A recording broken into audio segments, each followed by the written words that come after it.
Welcome back to howtoav.tv. We're over at ISE 2018, and people have been asking us this year, are we going to see Chuck Espinoza again? We are not allowed to have favourites on the channel, but if we were, Chuck, you would definitely be one of them. Oh, welcome back to How to AV. It's really good to see you again, and I know that you've got a whole list of presentations coming this year. One of them is indeed really talking about UX. Now, some of us are talking UX all of the time, some of us don't know what it is yet. This is all about user experience. Yeah, user experience is a big topic now. It's evolving the design discipline. Before, if we got the boxes to work together, if we got one box to talk to the other box and the software worked and the system functioned, it was a good system. But now, the system can't just work, it has to feel good. We have to feel good about using it. And there's a lot of things in that design discipline that people are realizing how humans work with their systems. So it's not just the look and the function, but it's the feel. How does it make you feel when you're using the system? Sometimes systems, you can use them and you feel not like a good user, because you make mistakes on the system, and they've been discovering that's not really a human mistake, that's a design flaw. So the whole design experience is centered around function, look, and feel to the person that's using the systems. So who's responsible for this? Is it the manufacturers, the product designers, or is it the system designers, or is it us end users just not doing it correctly? Well, it's a combination of a lot of things. It's end users. The end users have to know a little bit and communicate with their designers. The designers have to evolve their thinking beyond technology. They have to think about ergonomics a lot more. They have to think about natural human behavior a lot more. Manufacturers are keeping up pretty good with evolving technologies. With the processors need to be faster for the engagement. If you hit a button and it takes forever for the action to happen, that's kind of a bad experience. If I hit a button, the action happens, it gives me feedback, that's a good experience. So manufacturers have been really good about making those processors faster, making things more streamlined, making the look of the product sexy and really nice to have in the rack.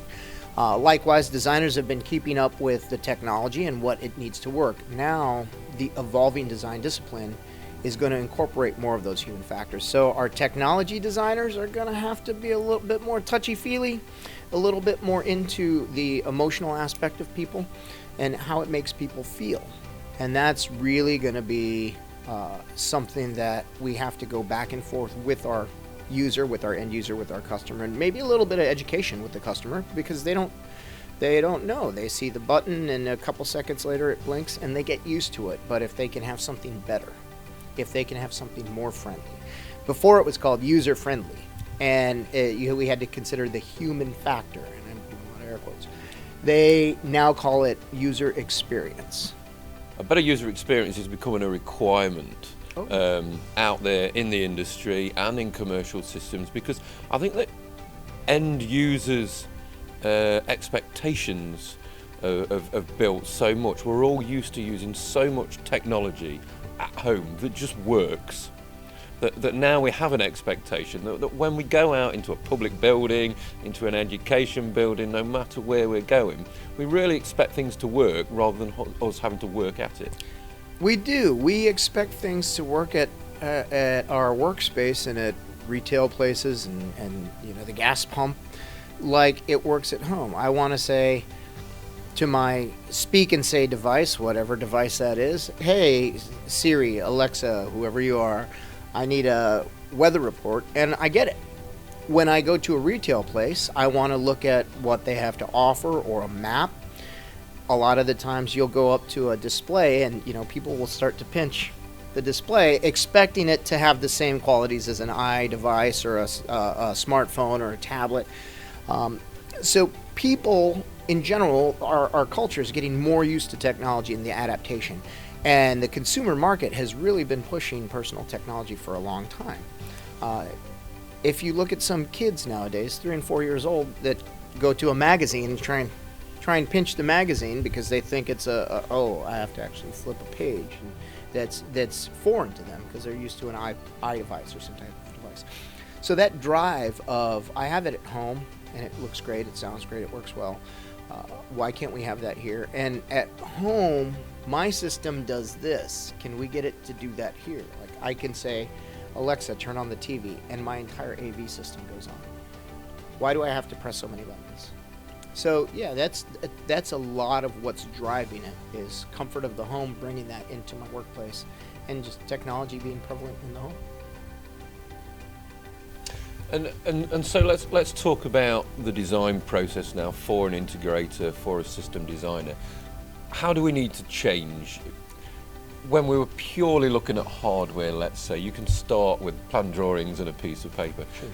Do we need to get within the environment? Do we need to meet the users before we start to design a system, do you think? Oh, I think 100%. We've been doing this. I know I've been doing this with my site surveys and first meets and in my program analysis of systems. Not only do I want to know the space of the room, how large the room is, the dimensions, the thing that are going to be on the floor, the ceiling, for reflections for my audio, and how bright it is going to be for my video, to make sure I have the right contrast ratio for my projector, and the room is the furthest viewer is here, and I have to size my display correctly. But I want to know not just what the task they're trying to accomplish. I want to know other things like, do you have automation in your offices? Do you have motion controlled light switches? Are you a green building? And how can we incorporate that into this room or this environment? What are the colors that you're going to have on your chairs? And why do you have that colors? Why do you have that color? In your corporate environment, how do you structure your meetings? Because I want to make sure that, if I know certain enterprises come in and before their meeting they have a 5-minute quiet time so everybody can review the agenda. They have it blocked off so no one's interrupting them, but it's very quiet.